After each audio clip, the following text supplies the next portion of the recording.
Hey everybody, welcome to another edition of Field of Dreams on ACTN. My name is Steve David, I'm your host. Today I have three of my nationals with us. First national, Anthony Clark. Anthony, how Good you doing? afternoon. Thank you for inviting me today, Steve. And next to Anthony, we have Larry Joseph. Welcome back from that funeral. Larry, somebody said you went partying, but I know it's a funeral you went to. So let them, how you doing? Fine. Thanks again for inviting me, Steve. All right. And next to Larry, we have Alvin Henderson. Alvin, welcome, bud. Thanks again, Steve. Always a pleasure to be here. Okay, today we want to talk about, guys, let's do an overall assessment of Trinidad and Tobago, football in Trinidad and Tobago. You know, what did we do right, what we do wrong, what are we doing right, what are we doing wrong, or indifferent, whatever. So we can throw out some positive ideas to move our football forward, because I think we either stop or we're going backwards. What do you guys think? In my opinion, I think we have been somewhat stagnant. I think there are a lot of things in the pipeline, but there are things that would come in the future. And I would just like to highlight the fact that we're hearing now that there's going to be a home for football in, I think, the Atto Boland Stadium.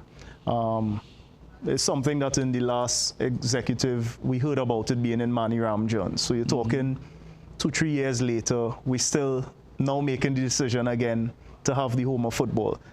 It still hasn't been completed, so it's something that hopefully in the future you will see it will be a fruit, but that is something Trinidad football should have had a very long time ago. So I think we getting the wheels turning, but they're just turning a bit too slow. So that's a positive move, you think? Yeah, but you know, it's a move that executives have come and gone and have known it needed to be done. But we're seeing it's going to happen now, so let's hope for the best. But it's like every time we reinvent the wheel. So maybe we find another home in a month or two. Yeah. Yeah. So what about you, the rest of you guys? What do you think? Well, to tell you honest truth, our footballers, for the longest while, we've gone up and down. We thought in 2006, we thought after 2006, when we thought that we finally found our way, that everything would have been upwards from there. A lot of people throughout the world think we are punching above our weight, and we actually are. We're one of the smallest nations, if not the smallest nation, ever to qualify for a World Cup. Many people still don't know where Trinidad and Tobago is. And we still do relatively well at CONCACAF tournaments.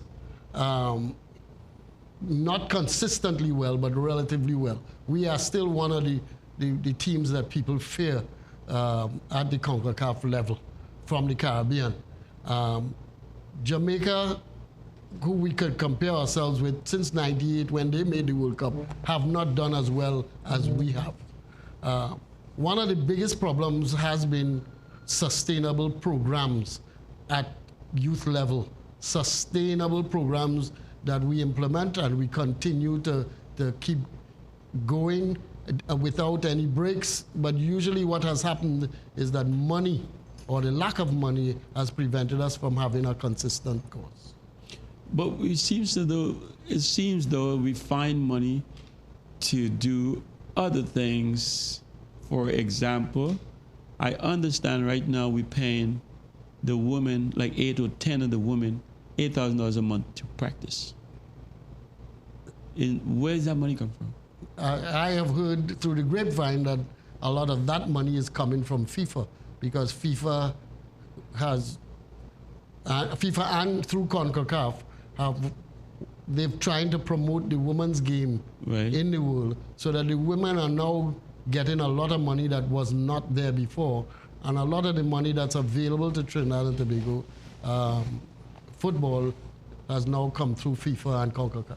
Okay, let me let one of the other guys jump in and tell me what you think is another thing that we can move. Well, I mean, forward. it goes without saying, Steve, that the standard of football in Trinidad has not improved significantly over the past 20 years.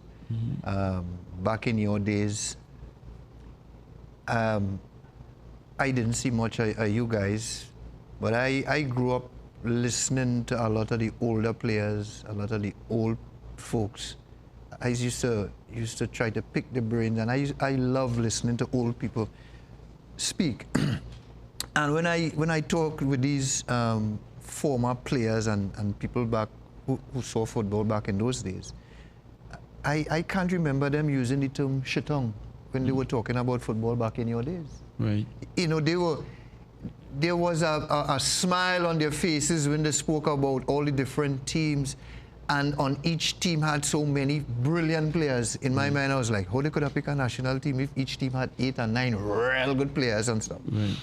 And then you fast forward to my time, when the word shitong started to come in the vocabulary.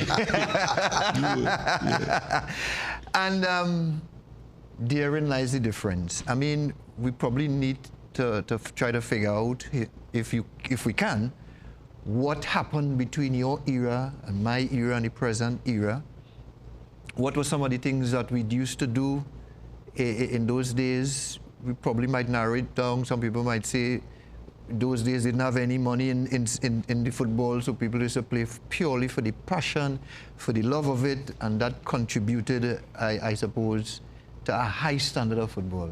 Because in your days, you guys were up against perennial powerhouses and did well. In some cases, beat them. Right. Where nowadays, I mean, we would struggle to beat Suriname. So it is obvious the standard of football has not improved, right? That is a fact. And so we need to take our heads out of the sand if we hope to move from that position, irregardless or irrespective of the fact that we came within one point in 1989, and we did go to the World Cup in 2006. I think in those two events mask the truth of Trinidad football, and everybody started to believe that somehow by a magic wand, that automatically Trinidad football would start to go on an upward trend, without realizing that you have got to do something to have that result, you know. And we sit here today to discuss it, and we discuss it more from the aspect of it never did improve significantly. And if you go look at the game, the local games now, you would see that being a fact.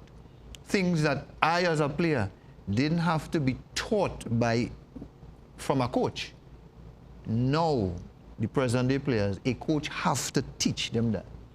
So that in itself shows that the local football has not improved significantly.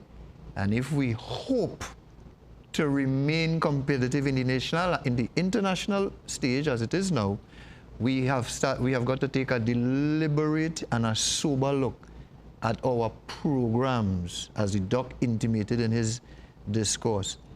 We just don't seem to have the willpower on an administrative level to say, listen, for us to be successful in the long term, we have to start here.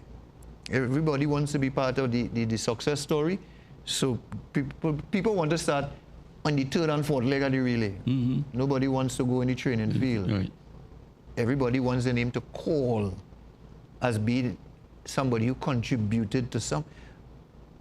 Listen, as far as I'm concerned, the success of Trinidad football will rise and fall in the unnamed and unknown people back in the communities who will do their grassroots work with the young people, right, and have no care whether they're in a TV station like me today, the face being shown into the houses. That's where we need to get back to, right? We need to empower them, of course, by making sure they're properly trained and everything, Doc intimated.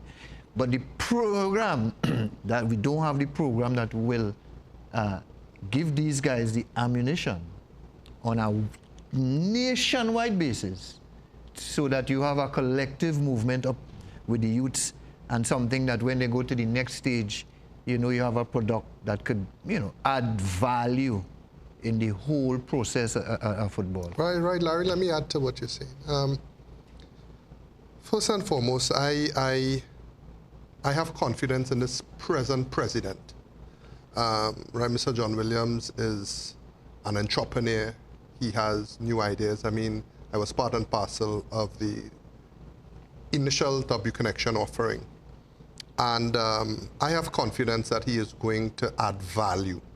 And some of the values that we are seeking to introduce, I think they will come as initiatives under his stewardship. However, in analyzing the entire thing, one of the things we have to realize is that football as a sport has more competition today. You now have your iPhones, you now have video games, you now have, back in the day, even in our times, we didn't have all that competition with football. Well, we had it with roller skates and all kinds of All right, stuff. correct. Yeah. But we didn't have all this technology that was changing every 2 days, that you had to now learn something new. And the youths of today are not as athletic because of that. You find that, right, my children want to be in air condition all the time. We didn't have air condition going right up in our day. We had to take the heat and sweat, and it was normal for us. That's right. Right? You go out. I remember, right, when I took my son at 5 years old to his first training camp, thinking, well, I will have somebody to follow in my footsteps. And he went and he kicked the first ball, and then he ran to the side of the field. I thought, you know, he coming to tell me. He came, Daddy, mud. I said, my dreams crash. So in terms of what the kids look forward to now, some of them, they don't enjoy being outdoors. They don't ride. How many youths you see riding bikes? Just think of all the outdoor activities that we used to do, and think of it now to see how many youths doing them. You don't see them on roller skates. You don't see them on bicycles. There's old people you see on bike. You don't see them on skateboards. So it's not just football. It is outdoor sports on the whole, but we are here to discuss football. So we have a marketing issue in terms of the competition, in terms of what football is now up against with the youths of the nation. That is why we get footballers, and I can't say maturing, but we get footballers in their late teens and early 20s, which is too late.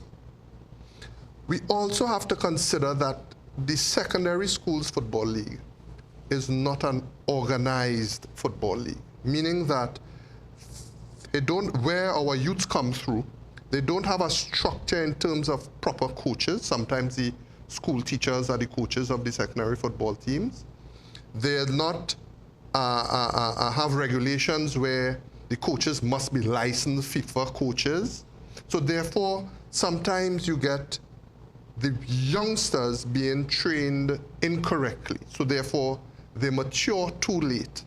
So there are a number of strategic issues that you can look at to see why Trinidad football, the secondary football league must be under TTFF or TTFA, right, whichever it is now, and it must be structured. But they are separate entity. Don't you think, though, that you said about a teacher as being the coach, which was exactly what it was back in the day when we were growing up. A teacher is this schoolmaster, they call him. Yes. And he's a coach.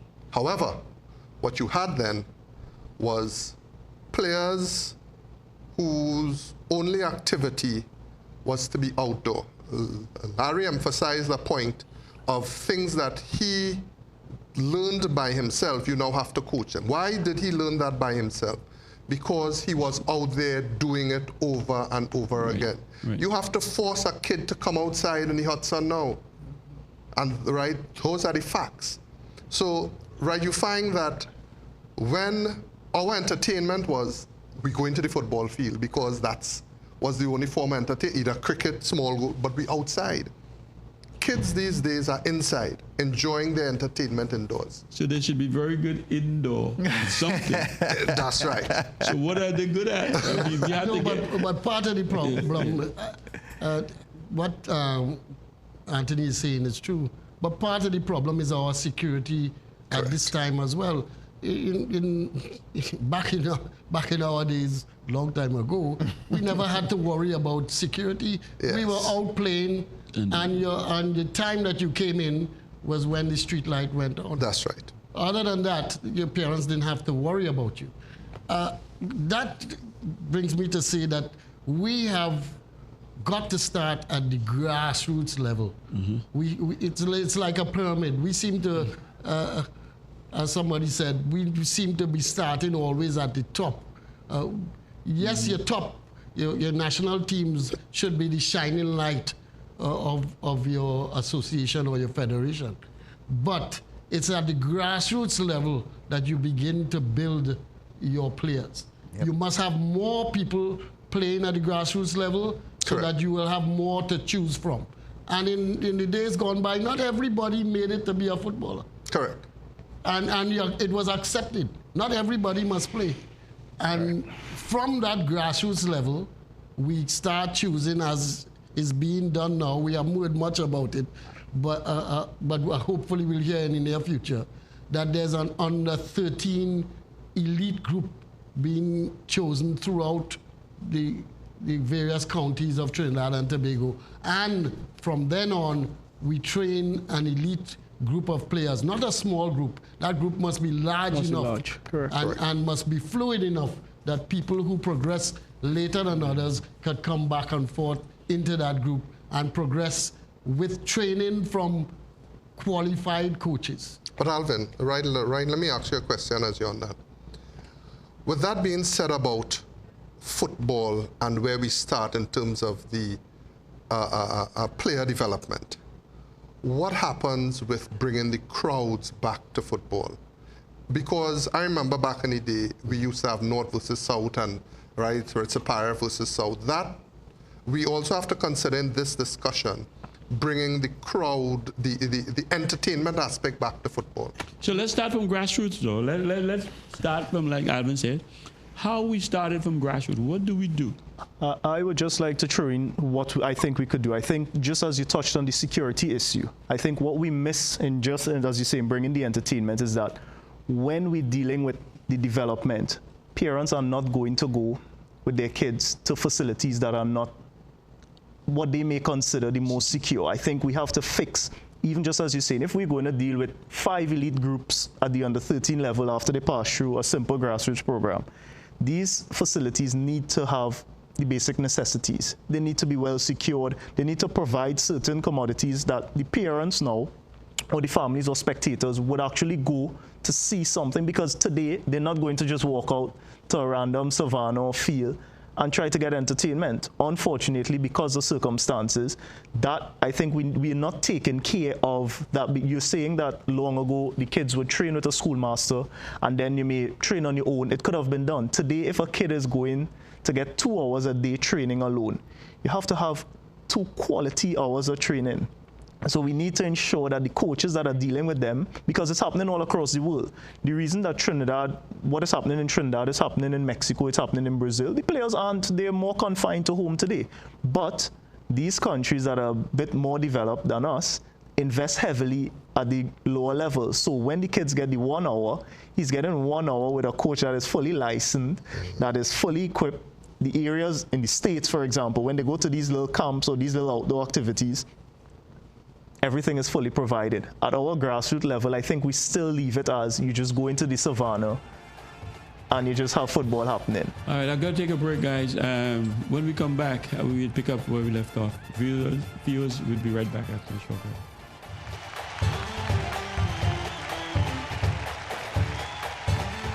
Trinidad always had wing backs from way back in my time when we had somebody like a George Romano who would be running down the sideline. We always, Carlos Edwards himself, we always had that extra. Worldwide Safety Consultants Limited offers solutions to your immediate and future potential problem areas by providing you with a qualified team of safety consultants. Worldwide Safety Consultants Limited, building a reputation on quality and value since 1999. Located 23 Todd Street, San Fernando, Trinidad. Phone 868-657-1534 or 868-788-6955. worldwidesafety@yahoo.com.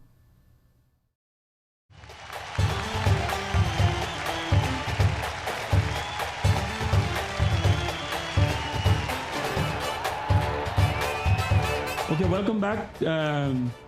Before the break, guys, we were talking about all the things that exist that is a hurdle for us to cross before we can get back to where we used to be. So let's break it down, and let's give the viewers, not the viewers, but the administrators or those guys some help into things that we need to implement to make these things happen so we can get our kids back on the right track.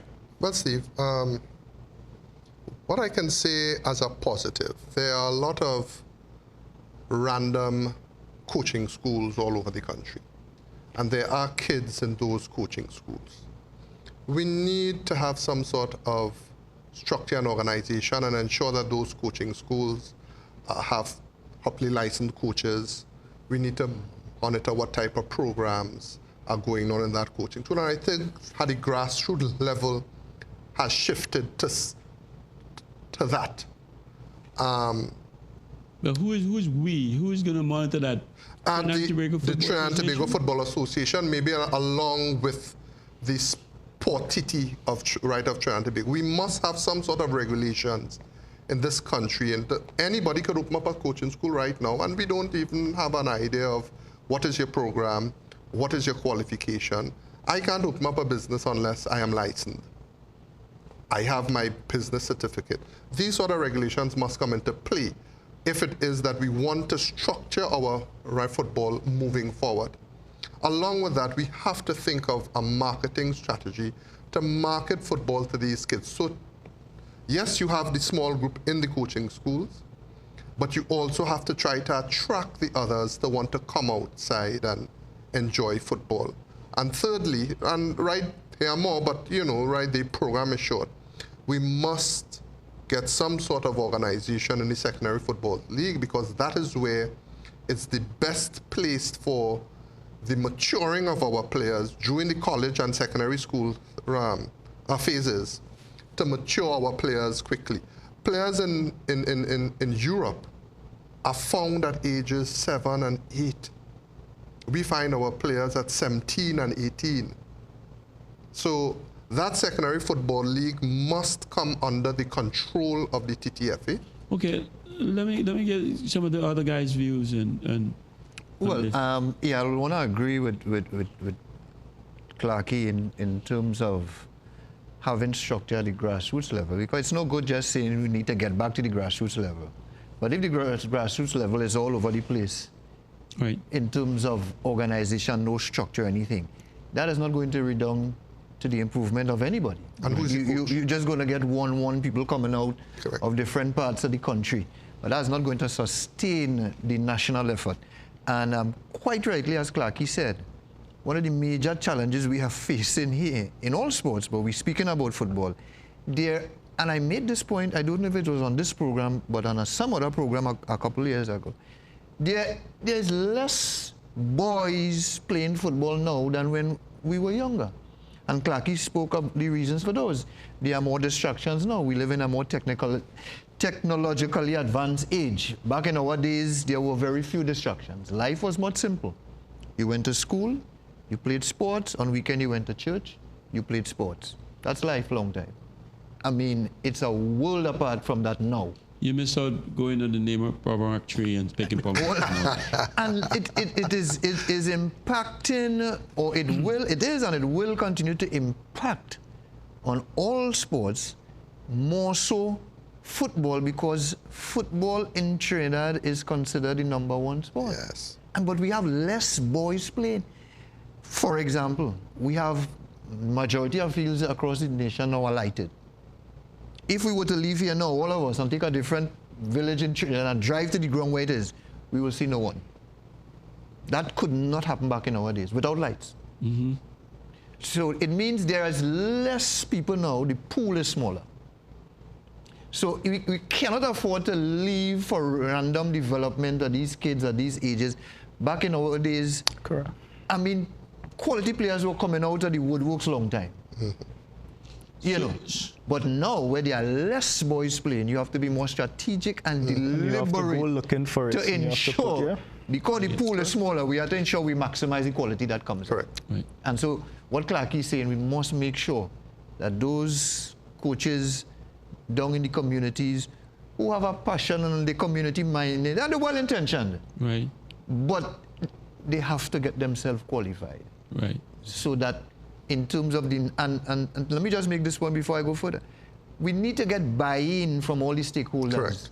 That your contribution is towards the greater good of the nation. You understand? That's too many times people don't see what their role is in the little small community grounds in terms of nation building.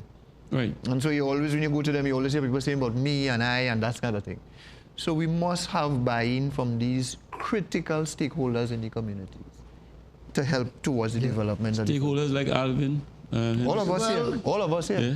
One of the things that I think we realized over the years, and whereas the college league is the best organized and also has a theater that people can parade their skills, the college league does not provide a long enough period of time when boys are under training and development for that Correct. age. Correct. It's too short a period. That's right. So we need to have young boys playing football now for at least 9 to 10 months of the year. That's right. So that means that the best avenue for that is to get them attached to clubs. Correct. To get them attached to a club where the club has that player from an age coming out of the grassroots in the age 10, 11, and perhaps even younger. Correct. And then he can move up through age group football in the club, playing in a league at his various age groups,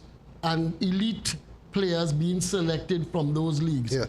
There's a trend to do that now with the new under 13 team that is being chosen, under 15 team that is being chosen. But we could start, and we have started in the past even earlier. Correct. Where you can have under 13 teams in these clubs playing against each other. That's right. The problem is going to be still security is going to be a problem for training, and security is going to be a problem because most people do not want their kids traveling too far out of their community to play these games.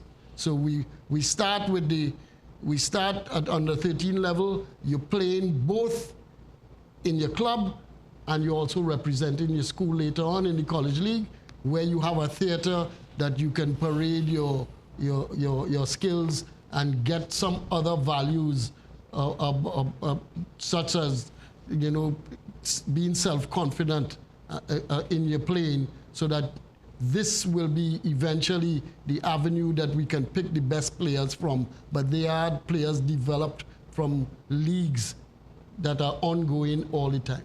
But this problem is with TTFA, because in the U.S. they have something called AYSO, American Youth Soccer Organization.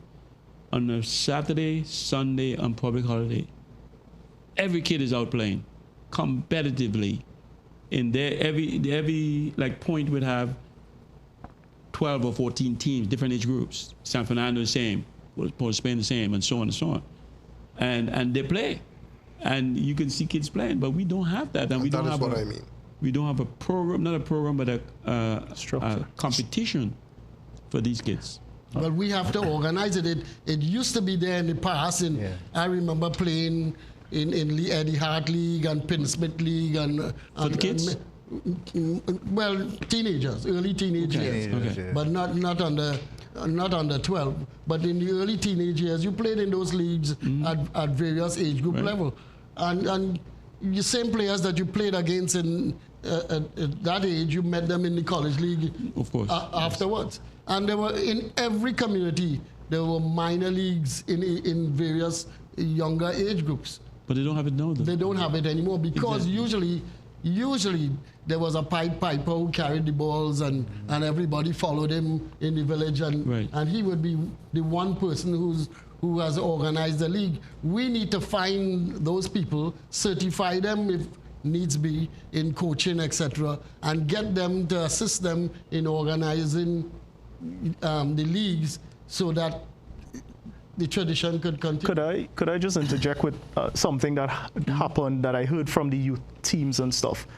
Just like you're saying, Steve, the AYSL, or AYSO. you know where it's happening. and it's a group of teams playing at a particular facility. What needs to happen with our federation if they're going to take that initiative is you select, for example, 6 fields across the country, and you have to provide, in a situation where there are youth teams, if you could provide transport, whether the stakeholders get involved, persons in the community, where these teams would now go to a specific location. Because at the youth level, you're not using, a full-side field or whatever the case is. You could have it, 6 fields could be on a particular area, and these clubs know that every Saturday, a bus is probably going to come, a maxi or some stakeholder in the area, pick us up, carry us there, and that is what's going to happen. Once parents know that there's a structure, every Saturday or this time it's going to happen, they will take part in it. But everything with us, it's always, this team wants to do his thing, the other team has his own agenda. The secondary school football and the clubs that have the youth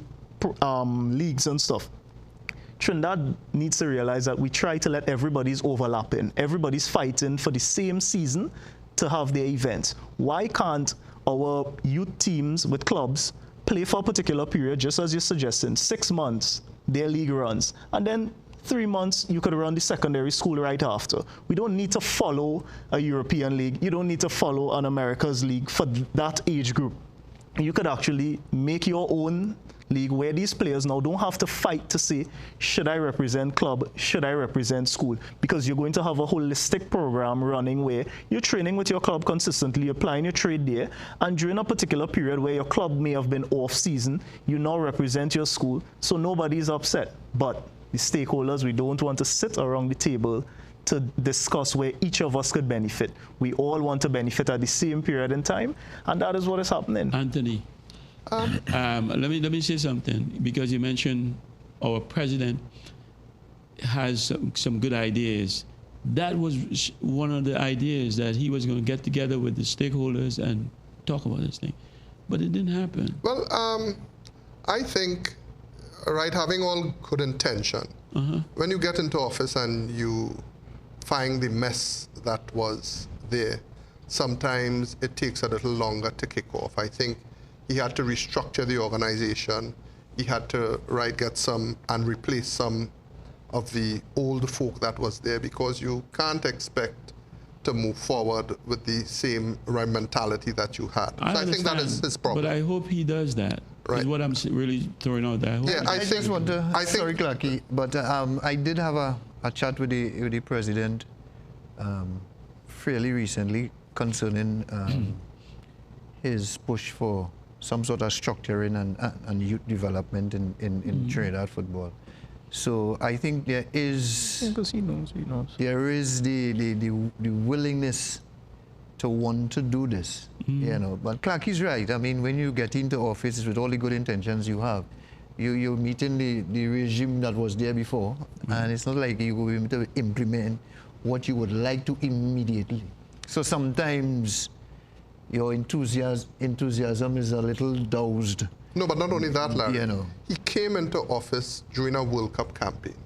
So therefore, the main objective at that point in time would have been to see if he can get Trinidad and Tobago to qualify for the World Cup. It wasn't that he came into office and it was just a random rollover. He came into office at a critical time where we were directly involved in a World Cup campaign. Let's not make excuses for it. No, I'm not making excuses. Because we delegate responsibilities. Yes. So he can delegate while all this is going on. No, but Steve, listen, I remember in this set program here when we were looking at the pre-World Cup game, I made the same point that Clarky was making. And it is a significant point, the fact that it is in the World Cup qualifying period. All the attention is towards the World Cup. And so there's not much limelight and stuff into anything developmental. I mean, even if you talk to some of us during the height of the World Cup qualifying about any youth development, our enthusiasm towards it would have been diminished because, hey, we have a big game coming up. Right. So it is something of note. Yes, I agree where he probably could delegate, and I'm almost, well, let me say that because I'm not in there. He maybe might have tried to delegate or did delegate, but it's just that it is not given much publicity in this World Cup qualifying campaign, especially where our start wasn't so good. Right, but in having chatted with him, I can say that I know he has definite intentions to do some of the things that we are discussing here. But let at me the add to that, grassroots Larry. level, you know. Take, for example, the head of the technical committees now is Dexter Skeen. He's the chairman of the former chairman of the resigned. Dexter Skeen, who is head of the Pro League. yes, Former head. former head, He resigned. right? Who is but right? You saw the president trying to get football heads into the administration of it. It was not a one-man show anymore. You had him getting the senior heads and the people who are involved in football coming in as stakeholders to add value to it. Before, even the immediate previous past president was a one-man show. Everybody knows that with Jack Warner, it was definitely a one-man show. So I am seeing the progress. You have to remember that it did not have these programs before. So it's something that has to be developed. What programs did they not have before? You did not have any program there for youth development in the TTFA. You did not have everything that we have suggested today. They have it. They never I had think it. what we do, no, I'll Are say you this. telling me they I have it think now? what we do is we always reinvent That's right. something, because right now we're seeing it on the 15 tournament with Republic Bank. The TTFA is now involved in the elite on the 15 tournament. But I've heard of national teams at a youth level before. You know, you've heard of when you guys, Clarkey, Latopi, and these guys came through something. So what happened to that one that was successful? It didn't stop. No, I'm but speaking every about year, community football and not Exactly. right, not at the national level. National level is okay, I'm but speaking even at about the community grassroots, planning. there was a time in the Timkey regime, they did do a grassroots program with Anton Cornell, and they ran it through some of the communities. And now I'm seeing one that Scotiabank has gotten involved in. So my thing is it the same program that continued, or did we It's a question, stop and restart the program with some different That has been objectives? the problem all the time, that the programs have not been sustainable. Part of the reason has been human resources, personnel, and money to sustain the program by paying some of the people involved in the program, especially paying coaches who may be involved. People are not going to work for free in this For a long period. And it's important that you have money around to sustain these programs. I agree with Clarkey. I was in the TFA Technical Committee until recently. And there are programs that are going to come out. You're going to hear about them. To me, there's too long a delay in getting those programs started. But there are programs that are there, and perhaps the biggest problem that John Williams and crew have at the moment is that we're not hearing enough about these programs so that people who are interested could get involved and buy into get these marketed. programs. Yeah. Okay. So maybe the PR person needs to be involved a little more and getting out to communities a little more so that we can all get interested and buy into these programs a lot more. Okay, we have to take a break, but when we come back, I want you guys to think about this. Maybe all TFA needs to do is to send a coordinator into all these communities, because I'm sure they have this thing going on in communities. We just want to take it over and a 15-man, like a national team kind of organization, instead of getting together with the community and do this. Think about it, and let's discuss that when we come back. We'll be right back after the short break.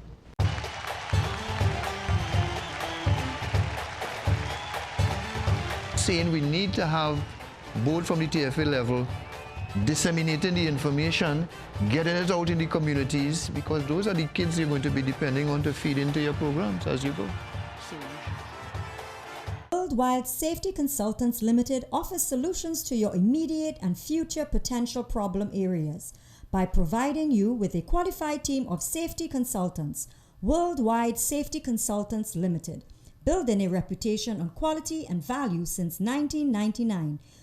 Located 23 Todd Street, San Fernando, Trinidad.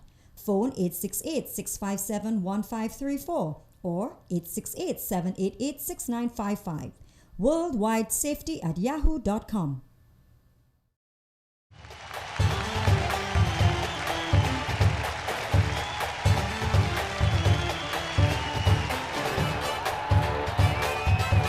All right, welcome back, viewers. Okay, guys. Anybody can pick up where I left off with. Why don't we just send TFA just send coordinators into the group, into the communities, and coordinate what they have going on, and develop it and make it better. Well, we firstly need to find out what are the plans that the TFA has for a program that we are speaking about. As Alvin was saying before the break, maybe we need the TFA to come and say to the public that this is our plan for youth development, for community development, at whatever age group and that sort of stuff, so that the nation on a whole would have a better and a more informed idea as to the way they plan to do it and how they plan to do it. So that would save us from coming on programs like these and wondering what it is they're going to be doing next. I agree. Something that has to benefit the nation on a whole should not be a secret.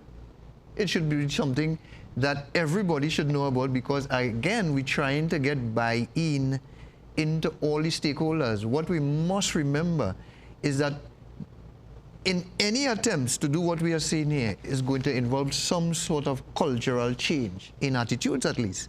And those are things you cannot expect to happen overnight, because there's always been a distance and a gap and a disconnect between the coaches in the communities who are accustomed doing it out of goodwill and the association. So the association coming in now and hoping to sell this program to them, there is no guarantee that these people in the communities will have immediate buy-in. So I'm saying the cultural change, which is going to be necessary for any trust concerning what we are discussing here for local development at the grassroots level, must be disseminated to the people, and there's going to be a time period that must unfold, because there's a cultural change that you're going to try to initiate. And Hold your thought, Larry. So I'm going to look at the camera and say, David John Williams, you invited to this show to come and let the people know what or how you're going to do this in the communities. Go ahead. Right. And with that now, you find you could have greater feedback into how we could tweak it, improve it, as the case may be. Because what you don't want is, because you have this program that's coming out from the TFA, that it is cast in concrete, and you don't take in additional information and suggestions that can better or can make it better. You have to get buy-in from the stakeholders. And as Alvin was saying, this pyramid must begin from the bottom, not from the top. Yes, we need honest and hard-working administrators at the top. But if you don't have the foot soldiers in the community, brother, you're administrating absolutely nothing. Right. Right? So I'm saying we need to have, both from the TFA level, disseminating the information, getting it out in the communities, because those are the kids you're going to be depending on to feed into your programs as you go. So you should try, I am just suggesting, to get them to buy into what you plan to do. In the recent past, there's been a great degree of neglect to the regional associations. We have a natural division throughout Trinidad and Tobago where the TNTFA is divided into regions. But the regions have been disregarded for the last 15, 20 years, unless there's a strong personality there who might pull some resources close to them. The regions have been disregarded. What the regions can do is each region can have a junior technical director of the region, and that person can be responsible, or a senior coach in the region, and that person can be responsible for running football programs throughout the region at grassroots level, at junior level, in various age groups, and then from those programs, then the elite people can be chosen. And Clarky talked about North-South and whatnot. We can have North playing South, or each region playing each other at various age groups. And that could just add to the coaching program that you have going. But we must have regional association getting resources that they can carry out their program. Being empowered to do what they were there for. Right. Strategically, we also have a National Sports Policy. We also have Sports TT. And I think that trifecta between TTFA, the stakeholders in the communities, as well as Sports TT, need to come and have a strategic plan how we're going to move forward. This has to be documented. It has to be documented and followed, and it has to be done in stages. So if it is that we get, that's the body that has the money, Sports TT. So if it is that a strategic plan is laid out, submitted for a review and approval, and therefore that is how we can start this process. Because you do need the finance. We have a lot of and it's also an avenue to employ people, because you have coaches out there that are unemployed. You have licensed coaches out there that are unemployed. You have ex-national players. You have a whole lot of resources that can be employed through a program like this. And therefore, if you strategically plan this thing with the Sports TT and you get that buy-in, Sports TT has the funding to market it, to advertise it, so that the stakeholders can see what is coming into the communities. Right. So it is not just TTFA or TTFF, right? What is it now, TTFA or F? TFA. Right? So TFA. you must, TFA. So you must plan this with Sports TT, because it's undoubted, right? Without doubt, football is the greatest asset to change the troubled youths. So therefore, I can't see you not getting buy-in with a strategically approved program, and it must be monitored, and therefore you can make changes as you go along. But that is the only way that we're going to make a significant impact into football and into the communities. No, I agree. I think, it's one of those things where, because we haven't documented things that worked in the past, I think more recently, no one has taken initiative to put their head on the block to actually go forward with documenting it. Sometimes I try to compare different countries, and there are certain factors that, just what you're saying, cultural and stuff like that, that players from particular areas may have certain assets that benefit them on the field. Today, something that we haven't realized is players in a certain era were all from southern Trinidad, deep south. Today, most of our core come from Carenage in the west. Most of the players on the national team, we haven't realized what caused that. So then why aren't we looking for certain things in a particular area now? So I think because people haven't documented or those sort of things that happened to prove that Trinidad, okay, this was working then, what happened now, where are we going in the future? We are a bit afraid to some extent to really sit down and involve everyone. It has to be the stakeholders. No one owns football. Football is not owned by one person. We haven't addressed attitudes, though. No, and that's what I said. It's also cultural. So there are things that attitudes, things that are happening in the home, but we have to address it. So that is what has to go into the plan to see what could actually work. I would like to introduce a concept that I don't think we have in Trinidad. I've seen it elsewhere, and I'd like to introduce it to our football here, where part of our coaching programs, you'll have a former player as a mentor and doing individual coaching and as a mentor to the player. He's not coaching the team. Correct. There's a coach to the team, but he may come in on occasion and mentor some of the players on the team. For instance, like a goalkeeper like Clarkey, Clarkey will come help the goalkeepers. and talk about goalkeeping, right, and mentor the goalkeepers a little bit. Right. He doesn't have to be there all the time. Exactly. No. He comes in intermittently, and he gives them some history of his goalkeeping and things like that, and mentors to Larry talking about midfield play. Right. And we need to have more mentor coaches coming in on teams that are already coached by a coach. Right. And the coaches need to be flexible in allowing people to do that. But a number of people in Trinidad so hold on to their Insecure. teams that they don't want anybody else to touch. But that, I think, will make a big impact on young players coming through. Correct. If we have this mentor program coming. Yes. I would just like to agree with you on that, because when I started, and I'll just use the example, at 11 years old, I think in Shogunas with a Birds coaching school, Gali Cummings used to do that. Every now and then, this guy would come in, you know, and have a talk about his experience and stuff. And that is what pushed us to wanting to move to other levels. And it was one of the reasons why I chose the club I went to, because it was more suited to where he played and stuff like that. So I think it's probably one of the cheapest options. It's one of the quickest fixes. And I think that is a cultural change, because the young players, they are impressionable. So when they see something, they have the ability to aspire for something more. I think today a lot of our youth don't believe they can actually be on the television as what they're watching. So the quickest thing is to go online and watch it, because we don't see what is happening. But today in our Trinidad and Tobago football, we have about 5 players playing in the MLS every week. And that is something we need to try and grab. And these guys need to come to the communities and meet some of the younger players, because they have the opportunity to see them on the weekend and say, I actually met that guy.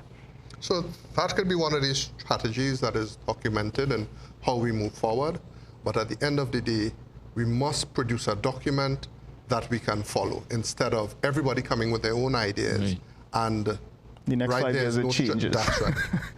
Yeah, and obviously, even with it being documented, you need to have consistency, you need to have follow-up. The Trinidad mentality of quick fix has to be thrown out of the window in terms of what we're discussing here. The way going forward is going to be rather slow. And we must understand it's going to be a forward for the future. So we must try somehow to change our mental to think that. No quick fix in this case. Let's plan properly for long-term success. So how we change players' thinking, or not even players, attitudes of people, how they're thinking, how we get them to change from, I want to go buy KFC, or I want to go play video games, to I want to go out and play football. You have to be young and you have to be impressed by something. I think it is not going to work at the highest level overnight.